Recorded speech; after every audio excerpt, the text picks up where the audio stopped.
Et salut les bichons, c'est Seb pour Bichon TV. J'espère que ça roule, que vous avez la frite, la patate.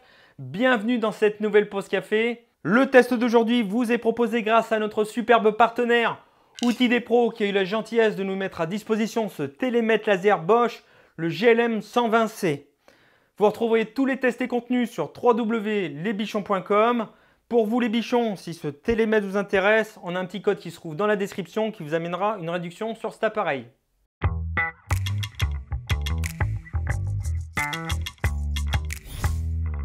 Bosch nous propose ici un télémètre laser qui va répondre aux besoins des professionnels du bâtiment, aux artisans, aux agents immobiliers, voire aux architectes, mais aussi à tout bon bricoleur qui se respecte. Bref, tous les corps de métier qui auront besoin d'utiliser un télémètre dans le but bien sûr d'effectuer des mesures efficaces et précises dans de nombreuses circonstances. Il sera aussi bien à l'aise en intérieur comme en extérieur grâce à une capacité de mesure comprise entre 8 cm et 120 mètres dans des conditions environnementales optimales. Et pour cela, il dispose comme tout bon télémètre de ce type, un laser visible. Ici, de couleur rouge qui sera quand même beaucoup moins visible à de grandes distances et ou par temps ensoleillé, parce qu'on n'a pas la vision de Superman. Je me demande s'il aurait besoin d'un télémètre Superman. No! C'est peut-être dans ses fonctions, non? Pour pallier à ça, on dispose d'une caméra avec la possibilité de faire un zoom numérique x3, avec sur l'écran une croix en son centre qui va représenter le point du faisceau. C'est quand même beaucoup plus pratique. L'image de l'écran couleur de 2,8 pouces sera loin d'égaler l'image d'un smartphone, mais je vous rassure, sera largement suffisant pour son utilisation. Ce dernier pivote automatiquement à chaque changement d'orientation, c'est quand même plus pratique pour ne pas se casser le cou. Côté ergonomie, avec ses 210 grammes, il tient parfaitement dans la main avec une forme spécifique et des plastiques antidérapants judicieusement placés qui feront également office d'absorbeur de choc en cas de besoin. Bon, évitez de le faire tomber quand même. Les différentes touches tombent également parfaitement sur le pouce. Son écran dispose d'une protection contre les rayures avec un léger reflet de l'écran en plein jour et ça reste là aussi largement exploitable. Disposant de la norme IP54, de quoi pouvoir s'en servir sous la pluie. Il tire son énergie de sa batterie au lithium de 3,6 volts et ses 3120 mAh. J'ai quand même pas mal joué avec et je peux vous dire que l'autonomie est excellente. Vendu avec un câble et un chargeur micro USB, une dragonne et une housse de protection clipsable à la ceinture. Je rajouterai à ceci que pour l'utilisation du zoom x3 à grande distance, il vous faudra soit ne pas être atteint de la maladie de Parkinson, même pas au stade le moins avancé, ou alors de disposer du trépied qui est une option. Je vous conseille fortement de vous le procurer car d'une, je le trouve très bon marché, et de deux, il vous permettra d'exploiter au mieux l'appareil. Côté précision, on notera une marge d'erreur de plus ou moins 1,5 mm qui pourra passer à 3 mm par mauvais temps. L'accès aux fonctions est intuitif avec une roue qui permet de passer sur différents modes de mesure comme prendre une longueur, calculer une surface, un volume, de faire des mesures indirectes quand on ne peut pas mesurer directement à cause d'un obstacle ou en l'absence d'une surface cible, de calculer une surface murale, d'utiliser la fonction piquetage. Cette fonction nous sert à reporter une cote répétitive comme la pose de fourrure pour plaque de plâtre par exemple. On pourra servir de la fonction du niveau à bulle qui au passage est précis à 0,2 degrés près ou encore de faire une prise de mesure en continu. J'ai beaucoup apprécié la fonction d'aide intégrée du petit point d'interrogation qui permet grâce à une animation de comprendre chaque mode de mesure et de savoir comment s'en servir. D'ailleurs, pour prendre ces mesures, on dispose de 4 points de référence, soit la partie basse de l'appareil, soit la pointe broche dépliable qui sera détectée automatiquement par ce dernier pour partir d'un angle, soit l'avant de l'appareil ou encore le centre du filetage qui servira de référence lors de l'utilisation du trépied. Pour modifier tout ça, on se rendra dans les réglages.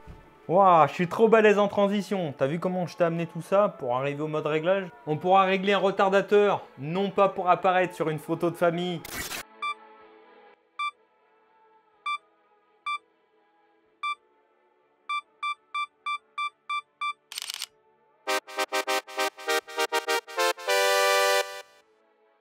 mais pour effectuer des mesures dans des endroits difficiles ou d'éviter de bouger pendant une prise de mesure.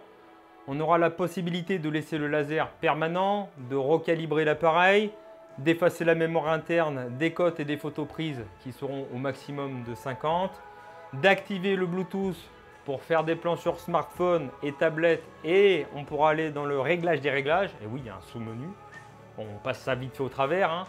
On pourra modifier la langue, la date, l'heure, l'unité de mesure en passant du mètre au centimètre, au millimètre, changer l'unité d'angle, degré, pourcentage, millimètre au mètre, le son, le délai d'arrêt, le temps d'éclairage, son intensité. On pourra bloquer aussi l'orientation de l'affichage. Je ne vois pas trop à quoi ça sert, à moins que ce soit une chauve-souris. Bon, bah dites-moi dans les commentaires si vous voyez une utilisation.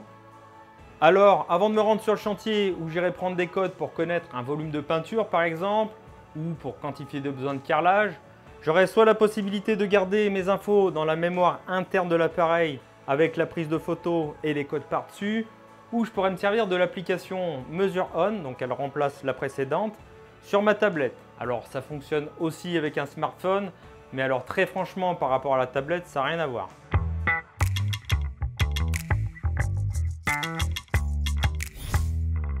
Bon bah bienvenue sur le chantier, hein. Alors je voulais aller sur un chantier qui est pas très loin de chez moi, où les gars sont bien sympas, où j'ai été filmé 2-3 fois, mais manque de bol aujourd'hui ils sont pas là, ils sont peut-être en vacances, hein. Bon bref, c'est pas grave. Donc ce qu'on va faire, on va prendre mon atelier, mon petit atelier comme référence. On va imaginer que c'est un salon. Ouais je sais, il faut un peu d'imagination, hein. Alors théoriquement dans un salon, il n'y a pas de porte de garage, donc on va se dire que la porte derrière moi, ça sera un mur. Et je vais conserver ma porte qui est à ma droite et la petite fenêtre qui est là-bas au fond à gauche.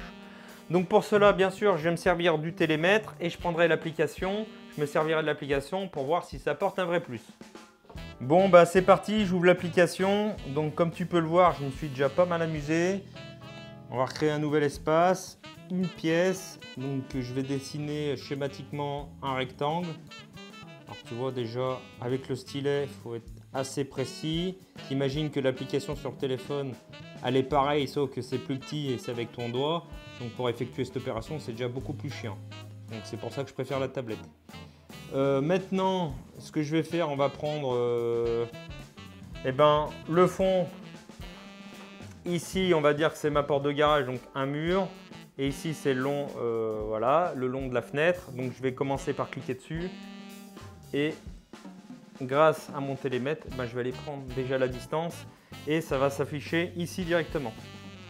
Voilà, hop, je me cale ici. Alors soit je regarde l'écran, soit je regarde le point. Ici je vois le point, donc on va appuyer. Voilà. Donc là il s'est affiché. Normalement ça m'a redimensionné un petit peu le plan. Donc là je vais prendre la largeur. Voilà, ça m'a redimensionné encore le rectangle. Donc je vais continuer à prendre toutes les autres cotes. Normalement j'ai un rectangle et après on passe à la suite. Bon j'ai bien un rectangle. Maintenant il va me rester la hauteur. Donc je clique sur hauteur. Voilà, pareil je reprends le télémètre.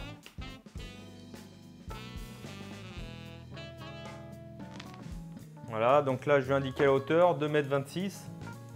Donc maintenant un petit retour, je vais cliquer dessus. Alors je vois que j'ai déjà pas mal d'informations. La surface au sol, le périmètre, la hauteur, la surface brute de mur et la surface nette de mur et le volume. Donc on voit que la surface brute du mur et la surface nette est égale. Et oui, parce qu'il va nous rester la porte à intégrer dans le plan et la fenêtre qui est là-bas. Donc là, je vais dans afficher mur. Donc on va naviguer sur les murs. Donc sur les deux murs les moins larges, j'ai rien du tout. Voilà, et sur le mur de 2,26 par 7,35, j'ai quelque chose. Alors, l'inconvénient ici, c'est que j'ai bien mon mur, mais je ne sais pas si je suis à gauche ou à droite. Donc là, théoriquement, je dois être à gauche. On va voir, mais bon, on va dire que pour mes calculs de peinture, ça ne changera pas grand-chose. Ce que je veux, c'est supprimer les volumes. Donc, on va partir là-dessus et on va intégrer déjà la fenêtre. Donc, je clique sur le mur, ajouter une fenêtre. Voilà, donc il m'a déjà mis une petite fenêtre. Donc la fenêtre, je vais venir la placer. Donc contrairement à ce que j'ai dit tout à l'heure, c'est sûr que c'est pour un volume de peinture, tu n'en auras rien à foutre de la placer correctement. Ce qu'il te faudra, c'est juste mettre les dimensions. Nous, ce qu'on fera, c'est qu'on va mettre toutes les cotes. On va essayer de la replacer parce que si tu pars du principe que tu as envie de faire un plan, vaut mieux que les éléments soient bien placés. Donc allez, c'est parti. Donc là, je vais déjà commencer à prendre la distance qui est entre ma fenêtre et mon autre mur ici. Donc je clique dessus. Pareil. Voilà, donc je reprends mon télémètre. Je fais exactement la même chose. Donc là, je me cale sur ma fenêtre.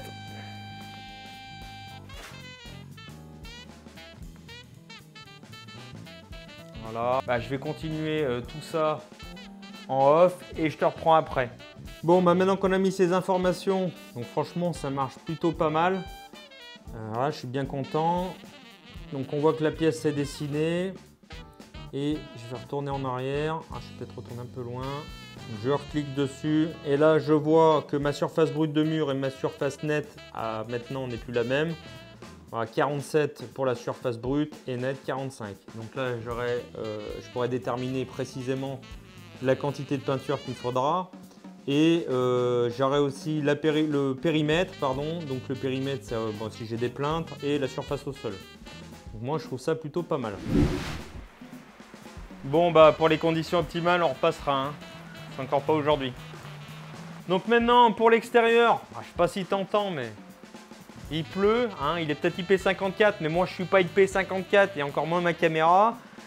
Donc ce qu'on va faire, on va prendre une mesure à grande distance pour voir s'il est capable, et encore en plus sans trépied, de viser la cheminée qui est là-bas, pour savoir si j'arrive à le prendre. Et en plus, vu comme il pleut, bon bah là on est en situation dégradée. Alors bien sûr qu'on pourra faire les mêmes calculs donc de hauteur, de largeur, si on veut calculer par exemple ses besoins pour faire une façade, les besoins pareil pour la hauteur pour un échafaudage, etc. etc. Donc, je vais commencer par zoomer. On va zoomer à fond, hein, de toute façon. Voilà, je suis dessus. Donc là, moi, je triche, hein, je suis en appui contre ma façade pour deux raisons. Parce que déjà, ça m'évite de bouger. Et puis deux, ça serait impossible à filmer. Et même comme ça, tu vois, c'est déjà difficile à tenir.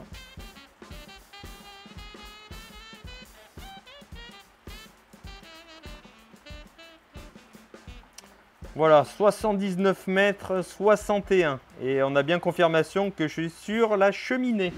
Alors pour commencer, j'ai envie de parler de l'application avec ses bons et ses mauvais côtés.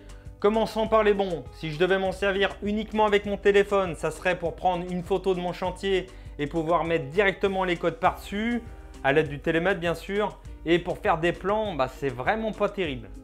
Maintenant, supposons que l'on dispose d'une tablette, je vais pouvoir assez facilement faire un plan de l'intérieur ou de l'extérieur, rajouter des photos ou une prise de notes sur le même espace de travail. Je pourrais également l'envoyer par mail, mais uniquement au format PDF. Impossible de l'importer sous AutoCAD, SketchUp ou tout autre logiciel. Vous avez compris que là, je commence à m'attaquer un petit peu au point négatif. Le plan pour faire des pièces est pas mal, pour faire des formes simplistes, mais dès que ça se complique très légèrement, comme un petit retour de cloison ou une pièce de forme quelconque, là ça devient problématique, voire impossible. De plus, je n'aurai pas la possibilité de coller mes pièces comme un plan de maison traditionnel, je devrais me contenter de les placer tout au mieux. Si vous êtes architecte, vos possibilités seront quand même très limitées. Maintenant, je pense que cette application demande à être optimisée, mais sera quand même très pratique dans pas mal de circonstances. De mon point de vue, ce télémètre est un super télémètre aux multiples applications qui devraient être accompagnées de son trépied pour maximiser ses possibilités. Maintenant, si votre usage est uniquement en intérieur, dans des appartements ou des maisons, d'autres télémètres de la marque moins chers feront également très bien l'affaire. Maintenant, question rapport qualité-prix, je pense vraiment que cela vaut le coup au vu de la qualité de l'appareil et de ses prestations, sans compter le gain de temps et la précision apportée pour faire ces devis. Et bien voilà, j'espère que cette petite présentation du télémètre laser Bosch JLM 120C aura pu vous éclairer. Je vous rappelle pour vous les bichons que si ce télémètre vous intéresse, on a un petit code qui se trouve dans la description qui vous amènera une petite réduction sur cet appareil. En attendant, vous connaissez la chanson. N'oubliez pas le pouce en l'air, c'est quand même notre meilleure récompense. Abonnez-vous si ce n'est toujours pas fait. Laissez-nous également un commentaire, ça me fait également très plaisir, même si en ce moment j'ai un petit peu de retard pour vous répondre. Allez, je vous laisse retourner à vos projets, portez-vous bien et à bientôt sur Bichon TV.